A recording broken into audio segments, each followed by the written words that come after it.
আসসালামু আলাইকুম ওয়া রাহমাতুল্লাহি ওয়া বারাকাতুহু।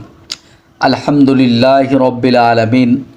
আউযু বিল্লাহি মিনাশ শাইতানির রাজিম। বিসমিল্লাহির রহমানির রহিম। আজকে আমার আলোচনার বিষয় হচ্ছে মিজান, যা আরবি শব্দ যার অর্থ দাঁড়িপাল্লা। কোরআনের পরিভাষায় মিজান হলো কিয়ামতের দিবসে বান্দার ভালো ও মন্দ কাজের পরিমাপ করার জন্য আল্লাহ কর্তৃক স্থাপিত সুবিচারের দাঁড়িপাল্লা। কোরআনের বিভিন্ন আয়াতে এর গুরুত্ব, স্বচ্ছতা ও ফলাফল বিস্তারিতভাবে আলোচনা করা হয়েছে, আর আমি সেগুলোই আপনাদের সামনে সংক্ষিপ্তভাবে আলোচনা করার চেষ্টা করব। ওমা তৌফিকি ইল্লা বিল্লাহ। প্রথমে সূরা আল আম্বিয়ার 47 নম্বর আয়াতে আল্লাহ পাক আমাদেরকে জানিয়েছেন, আর আমি কিয়ামতের দিনে ন্যায় বিচারের মানদণ্ডগুলো স্থাপন করব। সুতরাং কারো প্রতি কোনো জুলুম করা হবে না।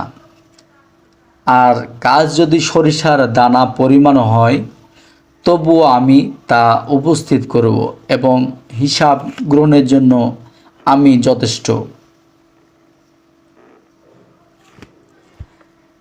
সূরা আল আরাফের আয়াত 8 ও 9 নম্বরে আল্লাহ পাক আমাদেরকে জানিয়েছেন, সেদিন ওজন হবে সম্পূর্ণ সঠিক।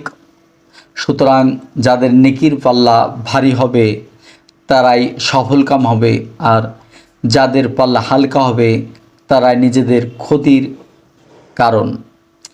তারা আমার আয়াতগুলো অস্বীকার করেছে, অবিশ্বাস করেছে এবং তারা নিজেদের প্রতি জুলুম করত। সূরা আল কারিয়ার আয়াত 6 ও 9 নম্বরে আল্লাহ পাক আমাদেরকে জানিয়েছেন, অতঃপর যার নেকির পাল্লা ভারী হবে সে তো এক সন্তোষজনক ও সুখময় জীবনে থাকবে, আর যার নেকির পাল্লা হালকা হবে তার ঠিকানা হবে হাবিয়াহ, অর্থাৎ গভীর খাদ বা জাহান্নাম।